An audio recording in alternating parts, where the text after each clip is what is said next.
Oscar Pistorius' house was in the luxury Silver Woods estate in eastern Pretoria. Several of his neighbours say they heard something on the morning he shot Reeva Steenkamp. Prosecutors believe their testimonies will prove her death was no accident. Moments before the gunshots, I sat in the bed and it's the most helpless feeling I've ever had in my life. I anticipated something was going to happen. Because of the climax of her shouts, I knew something terrible was happening in that house. I thought they were being attacked in their house. You only shout like that if your life is really threatened. It was clear that this person's life was in danger. Michelle Berger and her husband, Charles Johnson, live 177 meters away from Pistorius' house. Despite that distance, they're adamant the screams belong to a woman and not to an anxious or scared Pistorius. Estelle van der Merwe says she was already awake when she heard loud banging noises. She lives 98 meters away. Van der Merwe claims to have heard raised voices before the shooting, but has admitted she couldn't hear clearly. She also says she thought she heard a woman crying after the shooting, but later discovered it was Pistorius.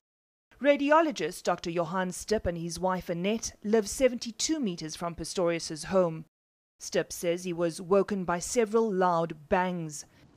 He saw lights on at the athlete's house and heard a woman screaming. Then Stipp says he heard another 3 or 4 bangs and a man's voice crying for help. Annette Stipp has testified that she heard 3 loud bangs, then a terrified woman screaming. Minutes later, she heard a man's voice screaming and then 3 more bangs.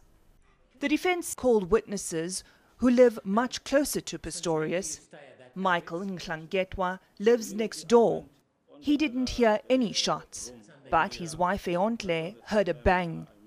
As we were busy talking with my wife, then we started hearing, a man that was crying very loud.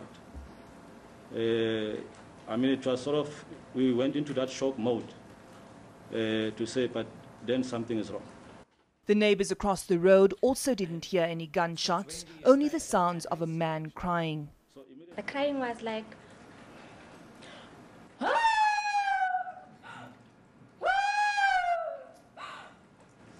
And was it short or continuing? the crying was continuous. The defence says the first noises were the gunshots that killed Steenkamp, and the second, the sounds of Pistorius' cricket bat as he bashed down the toilet door.